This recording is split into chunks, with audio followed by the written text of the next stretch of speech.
السلام علیکم۔ ہم اپنے جذبات کے ساتھ تین قسم کا معاملہ کرتے ہیں۔ یا تو ہم انہیں دباتے ہیں جن کی وجہ سے ہماری جسمانی صحت خراب ہونے لگتی ہے، یا پھر ہم ان کا اظہار کرتے ہیں جس کے نتیجے میں ہم جب دوسروں پر غصہ کرتے ہیں یا بڑبڑاتے ہیں تو ہمارے تعلقات خراب ہوتے ہیں۔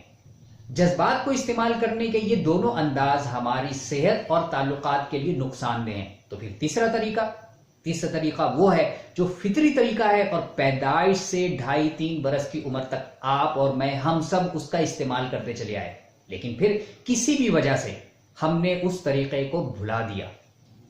آج ہم نے اس فطری طریقے کو بھلا دیا جس کے نتیجے میں ہماری زندگی میں جذباتی مسائل پیدا ہوتے ہیں، اور اس جذباتی مسائل کی وجہ سے ہماری زندگی میں دیگر تمام مسائل پیدا ہوتے ہیں۔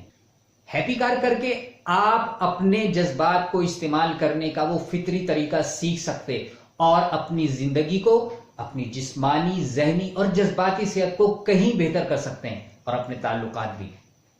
ہیپی کار کے بارے میں مزید جاننے کے لیے دیے گئے واٹس ایپ نمبر پر واٹس ایپ کیجئے یا ای میل کیجئے۔